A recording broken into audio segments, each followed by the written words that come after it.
అందరికీ నమస్కారం. కంటిన్యూస్గా కాల్స్ వస్తూనే ఉన్నాయి. ఇంత బాగా రెస్పాన్స్ ఇచ్చినందుకు చాలా థ్యాంక్ యూ.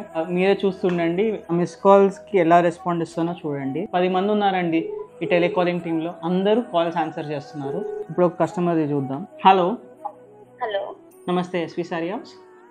నమస్తే సార్. అదే ఇన్స్టాలో రీల్స్ చూస్తాం మేము.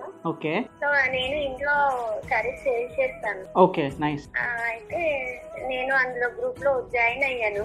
ఓకే, అదే చెప్పాలి, మాట్లాడదామని కాల్ చేస్తాను. మీరు లిఫ్ట్ చేయలేదు అప్పుడు. చెప్పండి. ఏం లేదు సార్, అంటే మీరు సారీస్ మాకు పిక్స్ సెండ్ చేస్తారా?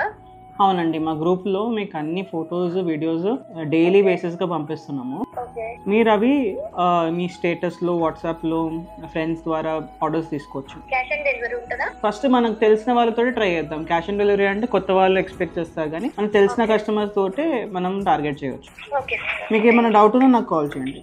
ఓకే సార్, తప్పకుండా. Thank you. ఇలా చాలా మంది కాల్స్ చేస్తున్నారు, కొత్తగా స్టార్ట్ అవుతున్నారు కాబట్టి నేను కూడా కాల్స్ మాట్లాడి ఎక్స్ప్లెయిన్ చేస్తున్నాను. మొత్తము ఐ థింక్ 20,000 కాల్స్ వచ్చినాయండి 15 రోజులలో. ఒకరితో మాట్లాడుతుంటేనే 3 మిస్ కాల్స్ వచ్చేస్తున్నాయి. సో డెఫినెట్గా అందరికీ మళ్ళీ కాల్ చేస్తాము.